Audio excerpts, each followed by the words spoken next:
ஏதோ விளையாட்டுத்தனமாக இந்த தலைப்பை எடுத்துக்கொண்டதாக எனக்கு ஒரு அச்சம் உண்டு. சிந்துவெளி நாகரிகம் இங்கே பரந்த பகுதியில் இருந்த ஒரு நாகரிகம். அதற்கு முன்னிருந்த வரலாறும் உண்டு, தற்கால வரலாறும் உண்டு. உலகத்தில் எத்தனையோ நாகரிகங்கள் தழைத்தன. அவற்றுக்கு தந்தையும் இல்லை சந்ததியும் இல்லை என்ற ஒரு கருத்தை ஒரு அறிஞர் கூறினார். ஆனால் சிந்துவெளி நாகரிகத்திற்கு முன்னோடியாக பல செய்திகள் உள்ளன. அடுத்தது அவருடைய தொடர்ச்சியாக இந்தியாவில் பல இடங்களில் செய்திகள் இருப்பதை பார்க்கின்றோம். ஒரே ஒரு செய்தி, சிந்துவெளியில் அரச மரம் வழிபாடு செய்யப்பட்டது. அந்த அரச மர வழிபாடு இன்றும் தமிழ்நாட்டில் பல இடங்களில் இருப்பதை பார்க்க முடியும். கொங்கு நாட்டில் அரச மரத்தை மட்டும் வைத்து கும்பிடுவார்கள். தொண்டை நாட்டுக்கு வந்தீர்களானால் அரச மரத்தோடு வேப்ப மரத்தையும் சேர்த்து கும்பிடுவார்கள். இதனுடைய பின்னணி என்ன என்பது எனக்கு அவ்வளவா தெரியாது. ஆனால் அரச மரத்தை மட்டும் வைத்து கும்பிடுகிற ஒரு மரபு கொங்கு நாட்டிலே இன்னும் தழைத்திருப்பதை பார்க்க முடியும்.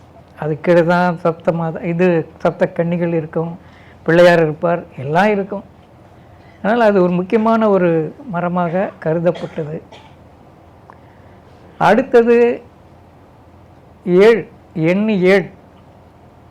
சிந்துவெளியிலே ஒரு முத்திரையிலே ஒரு மரக்கிளைக்கடியில் ஒரு பெண் தெய்வம் இருக்கும், கீழே 7 உருவங்கள் இருக்கும். அதை 7 கன்னி என்று சிலர் கருதுகின்றார்கள், 7 மாதர் என்றும் கருதுகின்றார்கள். எது எப்படி இருப்பினும் 7 என்ற ஒரு எண் திராவிட மரபில் ஒரு முழுமை பெற்ற எண்ணாக கருதப்படுவதை நாம் பார்க்கின்றோம். என்னுடைய பேச்சு ஒரு கோர்வையாக அதுக்கடுத்து என்று இருக்காது. இருந்தாலும் செய்திகளை நான் தொகுத்து கூறுவதிலே முனைப்பாக இருக்கின்றேன். சிந்துவெளி நாகரிகத்தை பற்றி சிந்திக்கும்போது அண்மைக்கால ஆய்வுகள் நிறைய வந்திருக்கின்றன. 1975 தேவி பிரசாத் சட்டோபாத்யாய் என்ற அறிஞர் இண்டஸ் சொசைட்டி என்ற ஒரு தலைப்பிலே ஒரு நூலை வெளியிட்டார். அதிலே அவர் அந்த ஆண்டு வரையில் சிந்துவெளி பற்றி 1500 நூல்கள், கட்டுரைகள் என்ற அடிப்படையிலே எண்ணிக்கை குறிப்பிட்டிருந்தார். இன்று ஏறத்தாழ இப்போ 50 ஆண்டுகள். அவர் எழுதும்போது சிந்துவெளி நாகரிகம் வெளிப்பட்டு 50 ஆண்டுகள். இப்போது நம்ம பார்க்கும்போது இப்போவும் 50 ஆண்டுகள். இந்த 50 ஆண்டுகளில் எத்தனை நூல்கள் வந்திருக்கலாம், கட்டுரைகள் வந்திருக்கலாம், ஆய்வுரைகள் வந்திருக்கலாம். புது புது செய்திகளை கொண்டு பல அறிஞர்கள் எழுதுவதை பார்க்கின்றோம். இருந்தாலும் இன்னும் அது புதிரான ஒரு நாகரிகமாக இருப்பதை இன்று வரையில் பார்க்க வேண்டியிருக்கின்றது. அந்த எழுத்துக்களை வாசித்தால் ஒழிய இந்த சிந்துவெளி நாகரிகத்தினுடைய முழுமையான வரலாற்றை அறிந்து கொள்வது மிகவும் கஷ்டம். பாமீர் முடிச்சு, இமயமலையினுடைய கூரை, அதாவது உலகத்தின் கூரை என்று கூறுகின்ற பாமீர் முடிச்சு கீழே சுரத்தக்கை என்ற ஒரு நகரம் தோண்டி எடுக்கப்பட்டது. ஆப்கானிஸ்தானத்துக்குள்ளே அது இருக்குது. அந்த பாமீர் முடிச்சு கீழே இருக்கிற அந்த நகரம் பெரும்பாலும் சிந்துவெளியின் அவுட் போஸ்ட் என்று சொல்வார்கள். காரணம், ஆப்கானிஸ்தானத்திலே குள்ளி என்ற இடத்திலே லேபிஸ் லசூலி என்ற ஒரு மணி கல் கண்டறியப்பட்டது. அதை தோண்டி எடுத்தார்கள். சிந்துவெளி மக்கள் தான் தோண்டி எடுத்தார்கள். அந்த சுரங்கங்களை தன்னுடைய கண்ட்ரோலில் வைத்து கொள்ள வேண்டும் என்பதற்காக அங்கே ஒரு பெரிய நகரத்தை உருவாக்கி வைத்திருந்தார்கள். சிந்துவெளி மக்கள் பரவலாக பல இடங்களில் பரவி இருக்கின்றார்கள். 2000 வாழ்விடங்கள் கண்டுபிடிக்கப்பட்டுள்ளன இதுவரையில். அதில் 20 மட்டும்தான் நகரங்கள் என்று கண்டறிந்திருக்கின்றார்கள். 2000 வாழ்விடங்கள் இருந்தாலும் 20 நகரங்கள் தான் இருப்பதாக கண்டறிந்திருக்கின்றார்கள். அது ஒரு புது செய்தி. அண்மையில் ஒரு கட்டுரையில் அதை நான் படித்தேன். இந்த சிந்துவெளி மக்கள் எந்த இனத்தைச் சேர்ந்தவர்கள் என்பதெல்லாம் இன்றைக்கு வரையில் பல வாக்குவாதங்கள் நடந்து வருவதை நாம் பார்க்கின்றோம். ஒரு அம்மையார், தேவாங்கன ஆத்திரே என்ற ஒரு அம்மையார், ஆர்கிடைப்பல் மதர் என்று ஒரு சிந்துவெளி தாய் தெய்வத்தை பற்றி ஒரு அருமையான நூலை எழுதியிருக்கின்றார். அந்த நூலிலே ஆரியர் என்று கூறுகிறார்கள், திராவிடர் என்று கூறுகிறார்கள், ஆனால் இந்த மக்கள் இந்த மண்ணுக்குரியவர்கள். நீங்கள் ஏதாவது பேரை வச்சுட்டு போங்க, பழைய கற்காலத்தில் இருந்து இங்கு வாழ்ந்து கொண்டிருப்பவர்கள் என்ற செய்தியை அவர்கள் கூறியிருக்கின்றார்கள். இந்த மாதிரி ஒரு நாகரிகம் பெருமை மிக்க நாகரிகம் என்றால் அது எங்களுடைய நாகரிகம் என்று கூறிக்கொள்வதிலே பொதுவாக உலகத்திலே இருப்பதை பார்க்கின்றோம். பொதுவான ஆர்வம், இது எங்கள் நாகரிகம், நாங்கள் இப்படிப்பட்டவங்க அப்படிலாம் சொல்லிக்கொள்வதில் ஒரு ஆர்வம்.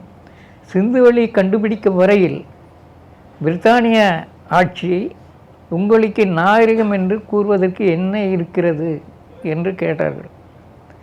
சிந்துவெளி கண்டுபிடித்து 1924 வெளிப்படுத்திய பின்பு அவர்கள் சொன்ன செய்தி, சிந்துவெளி நாகரிகம் வெளியிலிருந்து வந்தவர்கள் கொண்டு வந்த நாகரிகம். இப்பொழுது நாங்கள் உங்களுக்கு நாகரிகத்தை கொடுக்க வந்திருக்கிறோம். அவங்களுடைய ஆட்சிக்கு ஒரு ஐடியாலஜிக்கல் வெப்பனாக சிந்துவெளி நாகரிகத்தை அவர்கள் எடுத்துக்கொண்டார்கள். இது உலகம் பரவ நடக்கத்தான்.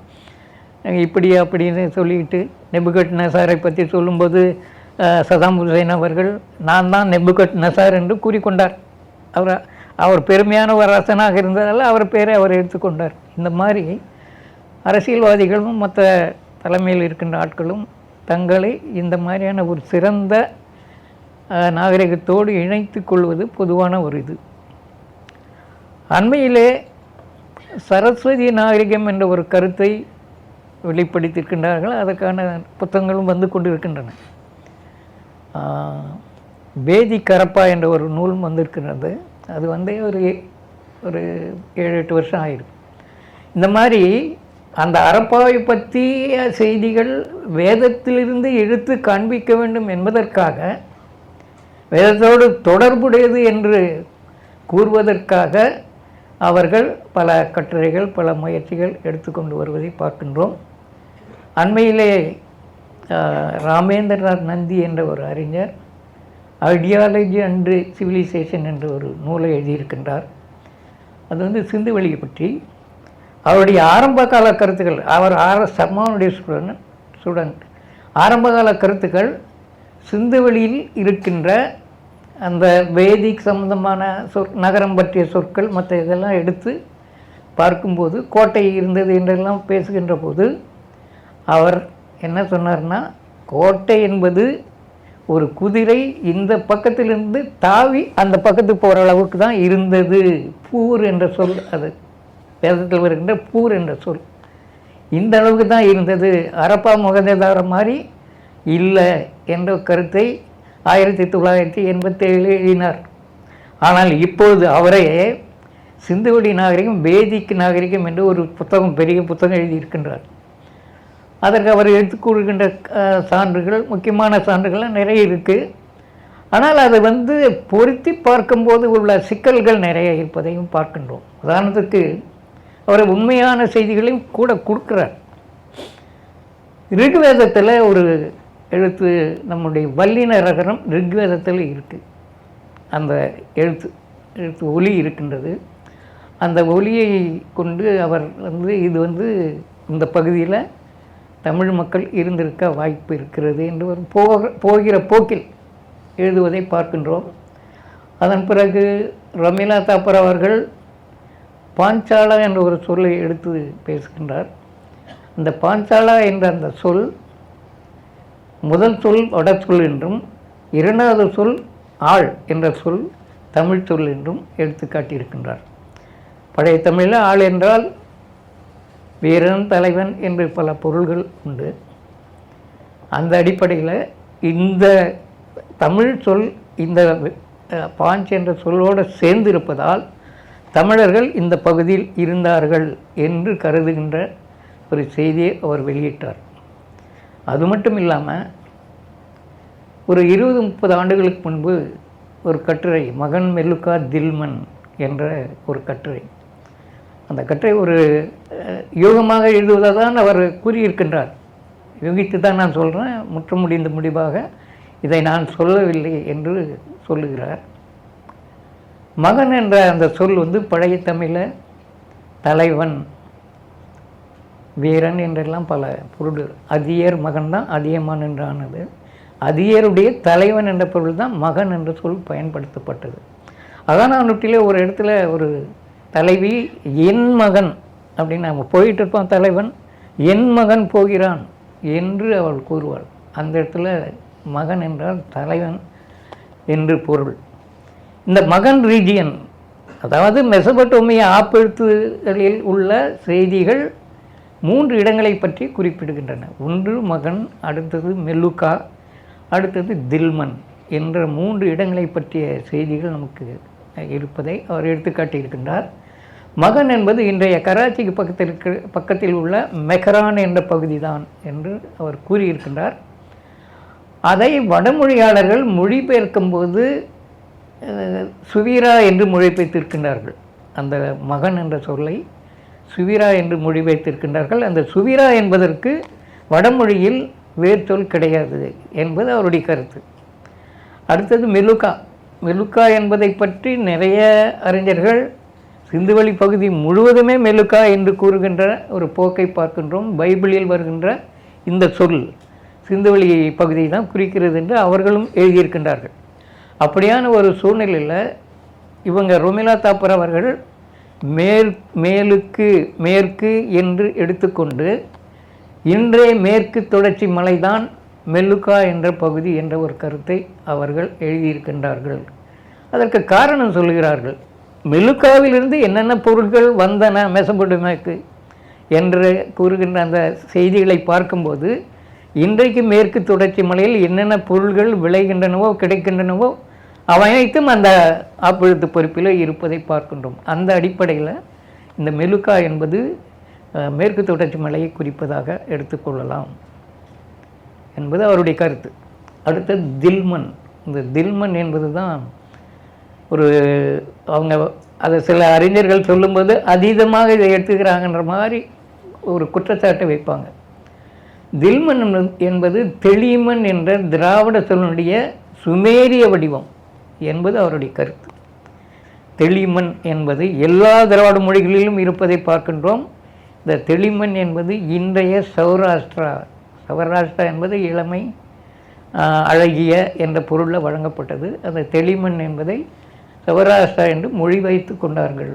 அந்த அடிப்படையில் இந்த 3 சொற்களும் 3 இடங்களை குறிக்கின்ற சொற்கள் தமிழ் மரபிலிருந்து உருவான சொற்கள் என்று அவர் எடுத்துக்காட்டி முடிவுரையாக சொல்லும்போது இதை நான் யூகமாக முன்வைக்கின்றேன், கருதுகோளாக வைக்கின்றேன்.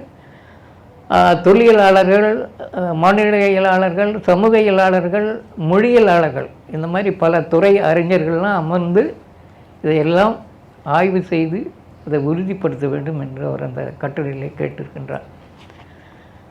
சரஸ்வதி நாகரத்தை பற்றி நான் சொன்னேன். அண்மை காலங்களில் அந்த செய்திகள்லாம் நிறைய எழுதுவதை பார்க்கின்றோம்.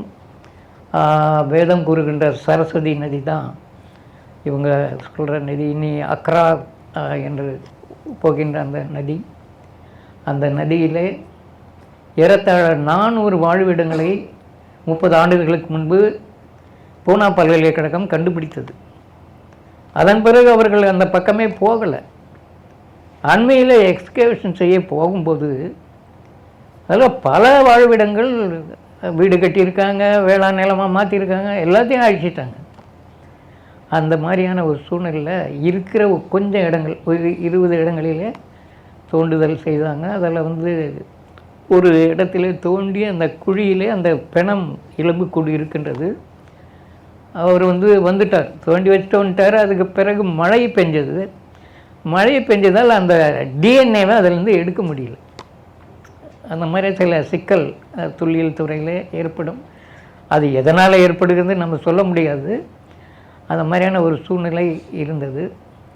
கடைசியாக கார்கிகடி என்ற இடத்திலே தோண்டிய போது தான் இந்த டிஎன்ஏவை பற்றி குறிப்பிடும்போது மேற்கு தொடர்ச்சி மலையில் இருக்கின்ற காடருடைய டிஎன்ஏவும் அந்தமான் தீவில் இருக்கின்ற மனிதனுடைய டிஎன்ஏவும் அந்த கார்கிகடி டிஎன்ஏவுக்கு பொருத்தமாக இருக்கின்றது என்ற ஒரு கருத்தை அவர்கள் வெளியிட்டார்கள். அதன் பிறகு அது உள்ள ஒரு அரசியல் புகுந்தது, அது தனி, அதை பற்றி இப்போ பேச வேண்டாம். அந்த அடிப்படையில் சிந்துவெளி மக்கள் பொதுவாக இந்தியா முழுவதும் பழகியிருந்த ஒரு பெரிய சமூகத்தினுடைய ஒரு பகுதி என்று எடுத்துக்கொண்டால் அவர்களுடைய செயல்பாடுகள், அவர்களுடைய வரைந்து வைத்திருக்கின்ற எழுத்துக்கள், குறியீடுகள், இன்றைக்கும் கூட ஒரு நூல் வந்திருக்கின்றது சமீபத்தில், சிந்துவெளி பொறிப்புகளும் தமிழக குறியீடுகளும் என்ற தலைப்பில். சிந்துவெளி பொறிப்புகள் உள்ள செய்திகள், பல செய்திகள் இதில் பல படங்கள் இருக்கின்றன. அதை அந்த வரும்போது நான் விளக்கி சொல்கிறேன்.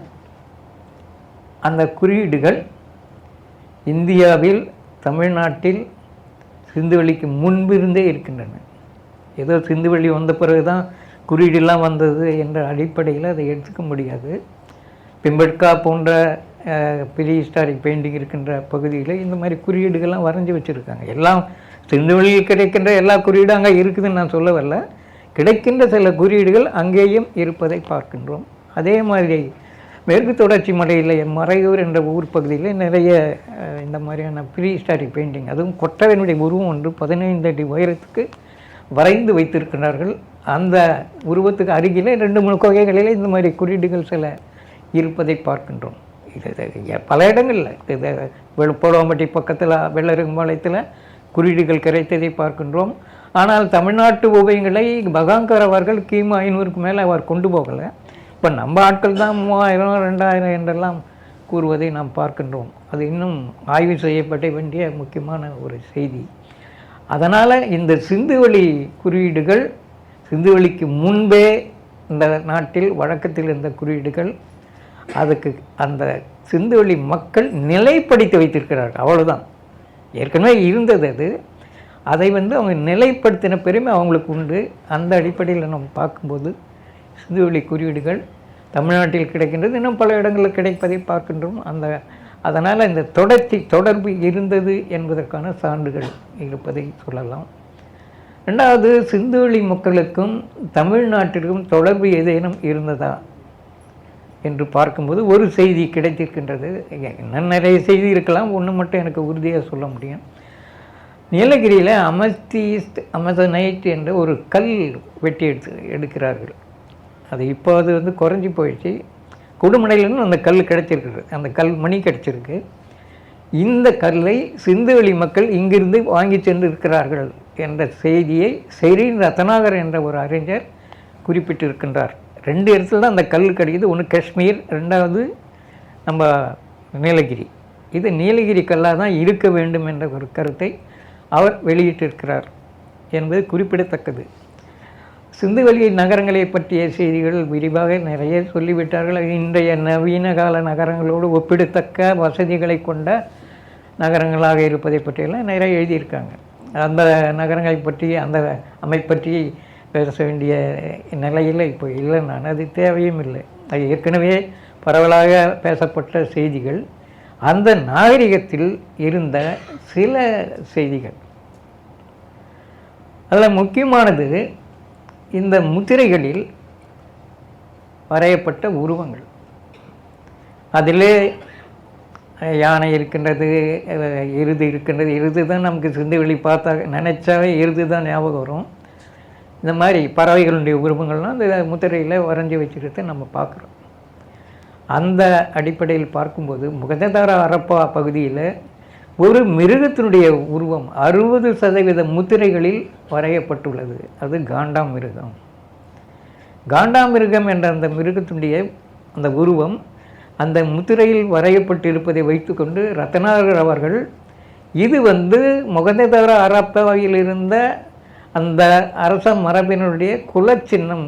ஒவ்வொரு குடிக்கும் ஒரு சின்னம் இருக்கும். சோழர்களுக்கு கோழி, அந்த மாதிரி பாண்டியர்களுக்கு மீன், இந்த மாதிரியான சின்னம் ஒரு குடிக்கும் உண்டு. அது எல்லா பக்கமும் இருப்பதை பார்க்கின்றோம். ஆப்பிரிக்கா, இன்னும் பல இடங்களில். அந்த அடிப்படையில் பார்க்கும்போது இந்த காண்டாமிருகத்தினுடைய ஆட்சி தான் பெரிய அளவுக்கு சிந்துவெளியில் இருந்தது என்று ஒரு யூகமான ஒரு செய்தியை அவர் குறிப்பிடுகின்றார். அருமையான ஒரு வார்த்தையை அவர் பயன்படுத்துவார், கெஸ். இதுவரையில் சிந்துவெளி நாகரிகத்தை பற்றி எழுதிய எல்லாமே கெஸ்ஸு தான். அதுவும் ரீசண்ட் கெஸ்ஸாக இருக்க வேண்டும் என்பது அவருடைய கருத்து. பகுத்தறிவுக்குட்பட்ட முடிவாக இருப்பது, அந்த யூகம் இருப்பது நல்லது என்ற அடிப்படையில் அவர் இந்த செய்திகள்லாம் யூகமாக கூறுகிறேன் என்று அவர் எழுதியிருக்கின்றார். அடித்து சொல்லவில்லை. ஏன்னா சொல்கிற அளவுக்கு நமக்கு செய்திகள் இன்னும் வர வேண்டியிருக்கின்றது. அந்த எழுத்துக்களை படிக்க வேண்டியிருக்கின்றது. இப்போ எழுத்துக்களை பற்றி எழுத்தா எழுத்து இல்லையா, அது குறியீடா வேறு எதை குறிக்கிறது, ஏதோ ஒரு தந்திரத்தை ஒரு மந்திரத்தை சொல்லுகிறதா என்றெல்லாம் நிறைய ஆய்வுகள் வந்து கொண்டு இருக்கின்றன. ஆனால் எழுத்துக்கள் வந்து ஏதோ ஒரு செய்தியை குறிப்பதற்காக பயன்படுத்தப்பட்டிருக்கின்றன என்பது தான் குறிப்பிடத்தக்கது. எழுத்து இல்லையானால் மனித வாழ்க்கை நடக்காதா என்ற ஒரு கேள்வி இருக்கின்றது. அந்த அம்மையார் ஒரு செய்தியை கொடுத்திருக்கின்றார். ஆப்பிரிக்காவிலே அசாண்டே என்ற ஒரு அரசு இருக்கின்றது. அது ஒரு குடி, பெரிய குடி. அதுக்கு ஒரு அரசு இருக்கின்றது. அந்த அரசு இன்றைக்கும் அவங்க வந்து அரசுக்கு அனுப்புகின்ற கடிதங்கள், அவர்களிடம் வாங்குகின்ற கடிதங்கள் எல்லாமே கயற்றில் முடிச்சு போட்டு தான் அனுப்புவாங்க. வேறு எழுத்து ஒன்றும் கிடையாது. இந்த முடிச்சுகளை வச்சு அவங்களுக்கு ஏதோ ஒரு பொருள் இருக்கின்றது. இந்த முடிச்சுகளை வச்சு அந்த அடிப்படையில் எழுத்து தான் முக்கியமாக இருக்கணும் என்று இல்லை என்ற ஒரு கருத்தை அவர் எடுத்து சொல்லும்போது இந்த செய்தியை கூறுகின்றார் ரத்னாகர் அவர்கள். ரத்னாகர் அவர்கள் வந்து மெசபடோமியாவிலிருந்து சிந்துவெளி வரையில் இருக்கின்ற அனைத்து நாகரிகங்களை பற்றி ரொம்ப ஆழமாக படித்தவர். அவர் வந்து எலமையிட்டு இந்த சிந்துவெளிக்கு மேற்கே இருக்குது எலாமியம் என்ற ஒரு நாடு பழைய காலத்தில். இப்போ அது அழிஞ்சு போச்சு, மொழியும் அழிஞ்சு போச்சு. அந்த அழிந்து போன மொழியில் இருந்து 80 திராவிட சொற்களை எடுத்ததாக ஒரு அறிஞர் எடுத்து காண்பித்திருக்கின்றார். அதாவது சிந்துவெளி மக்கள் திராவிடர் என்று எடுத்துக்கொண்டு அந்த எலாமிய மொழியில் இந்த பகுதி சொற்கள் இருக்கின்றன என்ற அடிப்படையில் அவர் 80 சொற்களை எடுத்து காண்பித்திருக்கின்றார். அதிலே ஒரு சொல் மட்டும் நான் இப்போ சொல்கிறேன். இப்போ பறக்கிற ஈ நம்ம இதில் ஈ என்று நம்ம சொல்லுகிறோம். ஆனால் எலாமிய அந்த இதில் சி என்று இருக்கும். எப்படி ஈயா மாறி இருக்கும்? பொதுவாக மொழி முதலில் வருகின்ற சகரம் என்ற சொல் அழிந்து போயிடும். சமர், அமர், சமணர், அமணர், இந்த மாதிரி இதை நிறைய எடுத்து சொல்லலாம். இந்த சி என்பதில் உள்ள சகரம் கெட்டு ஈயாக மாறியது. அது சிந்துவெளியில் இருந்ததா அந்த சொல் என்பது நமக்கு தெரியாது. இருந்தாலும் தமிழில் மற்ற திராவிட மொழிகள், தெலுங்கு போன்ற மொழிகளில் இந்த சொல் இருப்பதை வைத்துக்கொண்டு அவர் இது திராவிடத்துக்கும் எலாமியத்துக்குமான தொடர்பு என்று அவர் எடுத்து காட்டியிருக்கின்றார். அதுக்கு அந்த புத்தகத்துக்கு பேர் புரோட்டோ எலாமிய டிரிவிடியன் எட்டிமலாஜிக்கல் டிக்ஷனரி. நிறைய சொற்களை அவர் எடுக்கவில்லை, ஒரு 80 தான் கிடைச்சிருக்கு. அதை வைத்துக்கொண்டு அவர் சில முடிவுகளை அந்த நூலிலே குறிப்பிட்டிருக்கின்றார். இரண்டாவது, அங்கிருக்கின்ற அந்த எலும்புக்கூடுகள்னால் ஒரு பெரிய வீட்டில் மாடியிலிருந்து கீழே தரை வரையில் பிணங்களாக இருக்குது. மாடியில் ஒரு பணம், படிக்கட்டில் 2 பணம், கீழே தரையில் பணங்கள், இப்படி பிணங்களாக இருக்கிறத வச்சு ஏதோ ஒரு சண்டை நடந்திருக்க வேண்டும் என்று ஒரு கருத்தை வெளியிட்டிருக்கின்றார்கள். அது வந்து ரத்னாகர் அவர்கள் சொல்லும்போது வித்தின் குடி, அந்த குடிக்குள்ளே ஏதோ ஒரு ஃபியூடு என்று அவர் எடுத்துக்கொண்டு இது பெரிய அளவுக்கு சண்டை நடந்ததுக்கான சான்றுகள் இண்டஸ் வேலியில் கிடையாது என்பது அவருடைய கருத்து. ரெண்டாவது, சிந்துவெளி நாகரிகத்தை தோண்டிய இந்த காலம் வரையில் ஆயுதங்கள் ஏதும் கிடைக்கவில்லை என்ற கருத்தை அவர் முன்வைத்திருக்கின்றார். அப்போ அரசியல் உறவு எப்படி இருந்தது? இவங்களுடைய முத்திரை கிமு 4000 3500க்குள்ள காலகட்டத்தில் மெசபடோமியாவில் கிடைக்கின்றது. அதுவும் முகததார மக்களுடைய முதிரை. அதனால் முகததார மக்கள் தான் முதலாக மெசபடோமியாவோடு வாணிகம் செய்தார்கள். அப்படி வாணிகம் செய்கின்ற ஒரு நிலையில் இவருடைய முத்திரை காலத்தால் முற்பட்ட முத்திரையாக போய் சேர்ந்திருக்கின்றன. அடுத்தது கிமு 2500 2700 காலகட்டத்தில் சில முதிரைகள் கிடைக்கின்றன. அது வந்து குஜராத் பகுதியிலிருந்து போன வணிகர்கள் விட்டு வந்த முதிரைகள். அதுதான் வந்து பிற்காலத்தில் இருந்த சிந்துவெளி வணிகர்கள் அங்கே சென்று விட்டு வந்த முதிரைகள். இதை வைத்துக்கொண்டு சிந்துவெளியில் பாலநிலையே கிடையாது. இந்த முதல் பாலம், 2வது பாலம், அடுக்கு, ஸ்ட்ராட்டம் அடுக்கு அங்கே கிடையாது. பொதுவாக தான் அதை எடுத்துக்கொள்கிறார்கள். அதனுடைய காலத்தை கணிப்பதற்கு மெசபடோமியாவில் கிடைக்கின்ற சான்றுகளை வைத்து தான் காலத்தையே கணிக்கிறார்கள். காரணம், இங்கே அந்த பாடநிலை இல்லாததால் மெசபடோமியாவில் கிமு 4000 3500 கிடைக்கின்ற அந்த பொருள்கள், அந்த முத்திரைகள் ஏர்லி இண்டஸ் என்று கூறுவார்கள். அதாவது முற்கால சிந்துவெளி நாகரிகம். பிறகு கிடைக்கின்ற யானை, அப்புறம் எருது, பறவைகள், இது போன்ற உருவங்களுடைய முத்திரைகள் கிடைக்கின்ற காலகட்டம். அதுக்கு பிறகு ஒரு 1000 1500 வருஷம். அது மெச்சூர்டு அரப்பன், அரசு தோன்றி பல வகையான வாணிக இது வளர்ச்சியை கண்ட ஒரு அரப்பன். 2 தான் அரப்பாவில் காலகட்டமாக வைத்து கொள்கிறார்கள். அதனால் இது சிந்துவெளிக்கு இவ்வளோ இந்த மாதிரி 700 ஆண்டுகள் இடைவெளி அதுக்கு உள்ளன. அந்த 700 ஆண்டுகளில் நமக்கு கிடைக்கின்ற செய்திகள் ஒரே மாதிரியாக இருப்பதை பார்க்கும்போது நம்முடைய சிந்துவெளியை காலத்தை 100 கண்டறிய முடியாது. இந்த மாதிரி 2 பிரிவாக பிரித்து தான் ஏர்லி இண்டஸ், மெச்சூர்டு அரப்பன் என்று ரத்னாகர் அவர்கள் எழுதியிருக்க. அதுக்கு முன்னே நிறைய பேர் எழுதியிருக்கிறார்கள். அந்த அடிப்படையில் சிந்துவெளி நாகரிகத்தில் பல செய்திகள் வருவதை நாம் பார்க்கலாம். தாய் வழி, தாய் வழிபாடு, தாய் வழின்னு ஒரு பக்கம் இருந்தாலும் தாய் வழிபாடு ஒரு முக்கியமான வழிபாடாக இருப்பதை பார்க்கின்றோம்.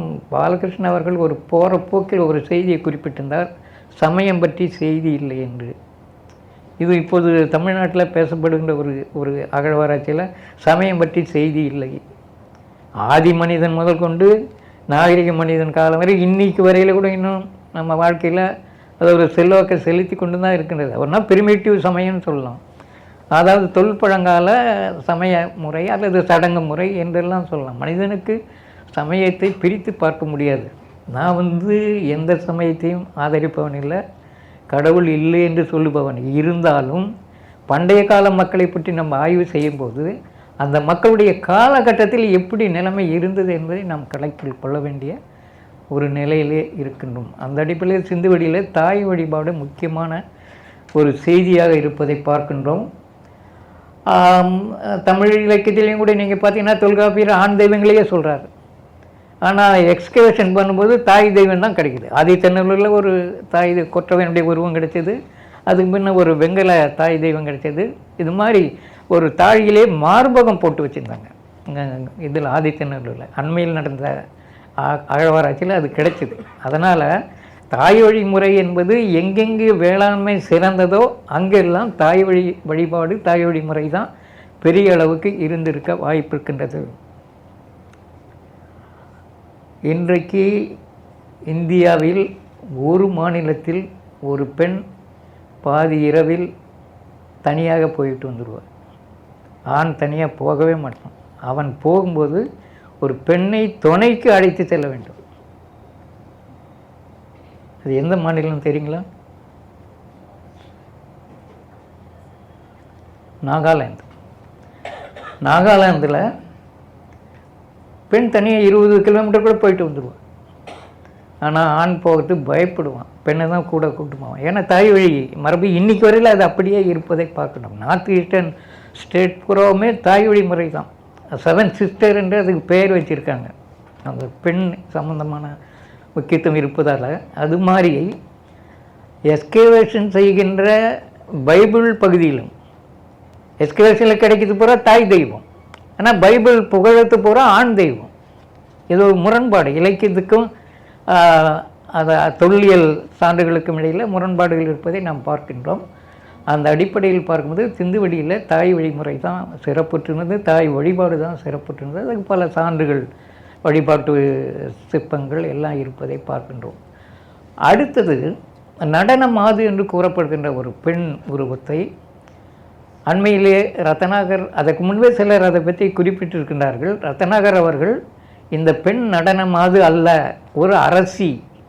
ஏனென்றால் அவள் அந்த தொடை மீது வைத்திருந்த கையில் அந்த வட்டம் பெரிய அளவு இருக்கின்றது. சாதாரணமாக ஒரு கைக்குள்ள இதுவாக இல்லை, அதில் ஏதோ ஒரு கம்பத்தை நடுவது போன்ற அமைப்பாக அது இருப்பதால் ஒருவேளை இந்த கொடிய அரசனுடைய கொடியை அவள் பிடித்த மாதிரி இருந்திருக்கலாம் என்ற அடிப்படையில் இது ஒரு அரசியாக இருக்க வேண்டும் என்ற செய்தியை குறிப்பிட்டிருக்கின்றார். அதனால் அல்லிராஜ்யம் அங்கே நடந்ததா என்று நாம் கருத வேண்டியுள்ளது.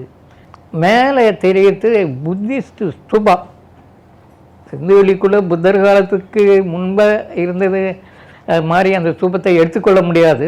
புத்தர் உருவான பிறகு அவர் பெரிய அளவுக்கு வந்த பிறகு அந்த புத்திசம் அது வரையில் பரவி இருந்தது. அது வழியாக தான் கைபர் போலங்கிற கணவாய் வழியாக தான் சீனாவுக்கும் மற்ற இடங்களுக்கும் போனது. அந்த அடிப்படையில் பின்னால் வந்த புத்திஸ்ட் ரூபா அங்கே இருக்குது. அதுக்கு முன்பு இருக்கின்ற கட்டடங்கள் மற்ற இதுகள், அப்புறம் கிரேட் பாத் என்று சொல்லுகின்ற அளவுக்கு ஒரு குளம் மாதிரியான ஒரு செய்தி இருப்பதை பார்க்கின்றோம். இந்த கிரேட் பாத்தை பற்றியும் நாம் பேசணும்.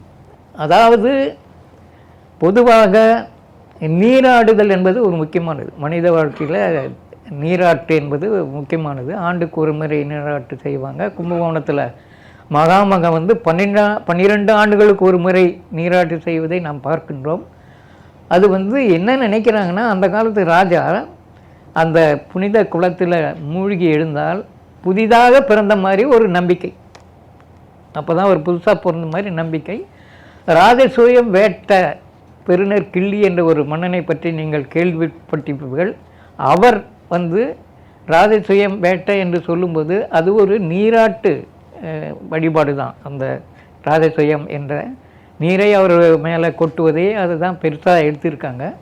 அந்த அடிப்படையில் இந்த சிந்துவெளியில் இருக்கின்ற இந்த குளம் என்பது ராஜாக்கள் மேலே இருக்கிற மக்கள் குளிப்பதற்கான குளம். எல்லாரும் போய் குளிக்க முடியாது.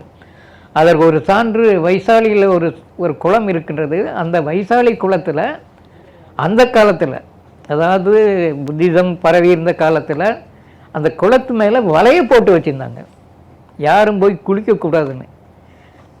இது லிச்சவி ராஜாக்கள் 7707 ராஜாக்கள், 7 சொல்கிறதுல ஒரு மரபில் அது அளவு அதிகம். போகிற போக்கில் அப்படி சொல்லியிருக்காங்க. அந்த ராஜாக்கள் மட்டும்தான் அங்கே குளிக்கணும், மற்றவங்க குளிக்கக்கூடாது. அதையும் மீறி ஒரு தம்பதியர் அதில் குளிக்க போய் அவரை பிடித்து ராஜா கிட்ட உண்மை விட்டாங்க, தண்டனை கொடுத்ததாக செய்திலாம் இருக்குது. அதனால் இந்த குளம் என்பது நீர் ஆட்டு என்பது சிந்துவெளியில் இருந்தது. இன்றைக்கும் பல இடங்களிலே கன்னியாகுமரி மாவட்டத்துக்கு போனீங்கன்னா ஒவ்வொரு கோயிலுக்கு முன்னும் குளம் இருக்கும். வடக்க வந்தீங்கன்னா கோயிலுக்கு உள்ளவே இருக்கும். ஆனால் கன்னியாகுமரி மாவட்டத்துக்கு போனீங்கன்னா ஒவ்வொரு கோயிலுக்கு முன்னையும் குளம் இருக்கும். அவங்க குளத்தில் குளிச்சுட்டு தான் கோயிலுக்கு போவாங்க. அந்த அடிப்படையில் இந்த குளம் என்ற அந்த அமைப்பு, அதுவும் நீராடுகின்ற குளம்.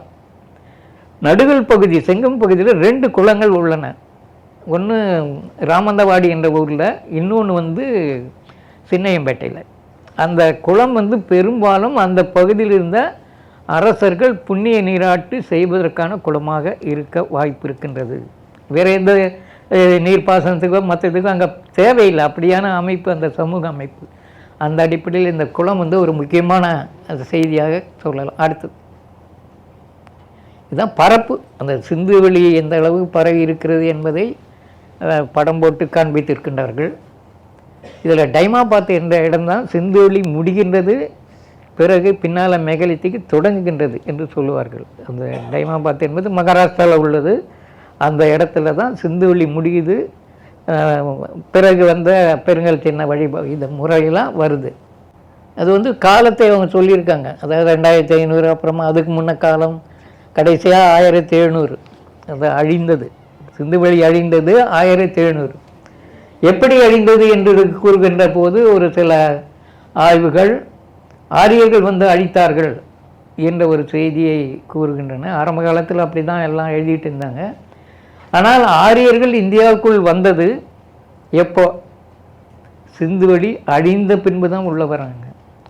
கிமு 1500 என்று கூறுவதை பார்க்கின்றோம். ஆனால் இந்த ராமேந்திரநாத் நந்தி அவர்கள் 2500லேயே வந்துவிட்டார்கள் வேதகால ஆரியர்கள் என்று ஒரு செய்தியை குறிப்பிட்டு, சிந்துவெளி நகரத்தை அழித்தார்கள் என்று அவர் சொல்லவில்லை, அப்போ அழிந்து கொண்டு இருந்தது என்ற ஒரு செய்தியை மட்டும் அவர் எடுத்து காண்பித்திருக்கின்றார். ஆனால் சரி ரத்னாகர் அவர்கள் என்ன சொன்னாங்கன்னாக்கா, பல காரணங்களை சொன்னாங்க அழிவுக்கு. ஃப்ளட்டு, வெள்ளப்பெருக்கு, இதெல்லாம் இருந்திருக்கு.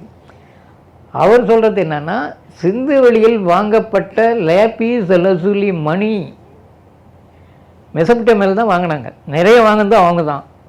காரணம், அந்த மணி மதிப்புறு பண்டமாக கருதப்பட்டது. மதிப்புறுனா ப்ரெஸ்டீஜியஸ் கூட்ஸ். ஆந்த்ரோபாலஜியில் இது ஒரு முக்கியமான செய்தியாக இருப்பதை நாம் பார்க்கின்றோம். இந்த மணி முக்கியமான மதிப்புறு பண்டமாக அவர்கள் கருதியதால் இந்த மணியை அவர் அரசன் இருந்தால் அவங்க மக்கள் வந்து கையில் இருந்தால் அதை கூட வச்சு புதைப்பாங்க, அல்லது எங்கேயாவது அரசன் வைத்திருந்தால் சண்டை போட்டாவது அதை வாங்கிட்டு வந்து புதைப்பாங்க என்ற ஒரு செய்தியை அவர் எடுத்து காண்பித்திருக்கின்றார். அந்த அடிப்படையில் பார்க்கும்போது லேபிஸ் லஜூலியினுடைய அந்த மதிப்புறு பண்டமாக இருந்ததால் தான் சிந்து வெளி வாணிக பலம் கொடித்த ஒரு நகரங்களை பெற்றிருந்த ஒரு நாகரிகமாக திகழ்ந்தது. கிமு 1700க்கு முன்பிருந்தே அந்த மெசபடோனிய மக்கள் சிந்து வெளிக்கு வரவில்லை, சிந்து வெளியில் வந்து வாங்கலை. அங்கே பக்கத்திலேயே பல்கேரியாவில் அனட்டோலியா என்ற ஒரு இடம் இருக்கின்றது, அங்கே வாங்க ஆரம்பிச்சிட்டாங்க. அதனால் வாணிகம் வீழ்ச்சி அடைஞ்சது. வீழ்ச்சி அடைந்த நிலையில் சிந்து வெளியில் இருந்த கைவினைஞர்கள்லாம் பக்கத்தில் இருந்த கிராமங்கள் மற்ற இடங்களுக்கு பயந்து போய்விட்டார்கள் என்ற ஒரு செய்தியை அவர் எடுத்து காண்பித்திருக்கின்றார். இன்னொரு செய்தி, பொதுவாக ஐராவத மகாதேவன், அப்புறமா செண்பகலட்சுமி தான் முதல்ல அதை எழுதினாங்க. வடபால் முனிவன் தலைமையில் தோன்றி செம்பு புனைந்தேற்றிய சேனிடும் முரிசை உபராயிகை துவரையாண்ட 49 வழிமுறை வந்த வேளிருள் வேலை என்று புலிகடி மாலை பார்த்து பாடுகிறார். நீ வந்து துவராபதியில் இருந்த அந்த நகரத்திலிருந்து குடிபெயர்ந்தவன், அதாவது வடபால் முனிவன் தடவுனில் யாக குண்டத்தில், அல்லது தடவுனா பானைன்னு கூட சொல்லுவாங்க, அதில் தோன்றிய மரபை சேர்ந்தவன் நீ அங்கே துவரையில். இதை வைத்து கொண்டு ஐயங்கார் அவர்கள் இவர்கள் துவாரகிலிருந்து வந்தவர்கள். அதுக்கு பிறகு நச்சினாருக்கு நீர்கள்லாம் நிறைய சொல்லியிருக்கார், அவங்களாம் இப்படியே வந்தாங்க, அதெல்லாம் கதையை புராண கதையெல்லாம் நமக்கு நிறைய இருக்கின்றது. அப்படி இருக்கின்ற ஒரு சூழ்நிலையில் இந்த பாட்டுக்கு இந்த அடிகளுக்கு என்ன தான் பொருள் எடுக்கிறது? அதாவது ஒரு அரசு உருவாகி கொண்டு இருக்கின்ற நிலையிலே தாங்கள் இப்படிப்பட்ட மரபை சேர்ந்தவர்கள் என்று கூறிக்கொள்வது ஒரு பெருமையாக எடுத்துக்கொண்டார்கள் அந்த காலத்தில். அதில் வந்து வேளிரை பற்றி ஒரு புறநானூற்று பாட்டில் கபிலர் எடுத்து சொல்கிறாரு. அதை எடுத்து சொல்வதற்கு அடிப்படை காரணம், இந்த வேளிர்கள் பெருமைக்கு உரியவர்கள், அதாவது புகழ்பூத்த ஒரு பகுதியிலிருந்து வந்தவர்கள் என்று சொல்வதிலே பெருமைப்படுபவர்கள். இதற்கு இன்னொரு உதாரணம் இந்திய வரலாற்றில் இருக்கின்றது. புத்தருடைய மரபு கௌதம என்று சொல்லுவார்கள். அவங்களுடைய பங்காளி கோலியர், அது ரோகிணி ஆற்றுல 2 பக்கமும் இருந்தாங்க அவங்க. அந்த மரபு 2 தான் நமக்கு தெரிஞ்சு இருக்கு. ஆனால் மௌரியர்கள் என்ன பண்ணியிருக்காங்க, புராணங்களில் வருது, நாங்கள் புத்தர் மரபை சேர்ந்தவர்கள், அப்படி சேர்ந்த நிலையில் புத்தருடைய உடல் உறுப்புகளில் எங்களுக்கும் பங்கு உண்டு என்று கேட்கிறார்கள். இது பின்னால் வந்த வரலாறு, புராண வரலாறு. இந்த மாதிரி இந்த மன்னர்கள் தங்களுடைய பெருமையை சொல்லிக் கொள்வதற்காக நாங்கள் இந்த மரபிலிருந்து வந்தவங்க, அந்த மரபிலிருந்து வந்தவங்க என்று சொல்லுவது பொதுவான போக்கு, உலகம் பூரா இருக்கிறது, இங்கே மட்டும் கிடையாது. இந்த பொதுவான நிலையில் பார்க்குற போக்கை நம்ம பார்க்கின்றோம். அந்த அடிப்படையில் இந்த வேளிர் பற்றிய வரலாறும் ஒரு குல மரபு தோற்றக்கதையை அடிப்படையாக கொண்டு எழுச்சி பெற்ற வரலாறு. அதற்கு மேலே நம்ம வந்து பிறகு நிறைய குலங்கள் கிபி 10ஆம் நூற்றாண்டில், அப்புறமா 18ஆம் நூற்றாண்டில் பார்த்திங்கன்னா மத்திய பிரதேசத்தில் இருக்கின்ற சின்ன சின்ன அரசுகள், அதாவது ஜமீன்தார் மாதிரி இருக்கிறவங்க நிறைய இந்த மாதிரி கதைகளை அவங்க சொல்லிக்கிட்டு இருக்காங்க. அவங்க மரபை பற்றி சொல்லும்போது அது பிற்காலத்தில் உருவான ஒரு இது. நம்ம இங்கேயும் தமிழ்நாட்டில் இந்த கைபீது என்ற ஒரு இதை எடுத்து பார்த்திங்கன்னா அந்தந்த ஜமீன்தார்கள் நாங்கள் இப்படியான மரபில் இருந்தவங்க, இப்படிப்பட்டவங்க, அப்படியான சாதனை செய்தவங்க என்றெல்லாம் கதை கட்டிக்கொள்வது ஒரு பெருமைக்காக. அதுக்கு மேலே இந்த வேளிர்கள் அங்கேருந்து தான் வந்தாங்க என்று இந்த கதையை வைத்துக்கொண்டு ஏற்றுக்கொள்ள முடியாது. வேளிர் இந்த ஊருக்கே உரியவர்கள், இந்த ஊரை சேர்ந்தவர்கள், இங்கே தான் தோன்றினார்கள். ஒரு குடியில் ஒளி மிக்கவனாக இருப்பவனை பார்த்து தான் வேள் என்ற ஒரு பட்டத்தை அவர்கள் கொடுக்கிறார்கள், ஒரு பொறுப்பை கொடுக்கின்றார்கள்.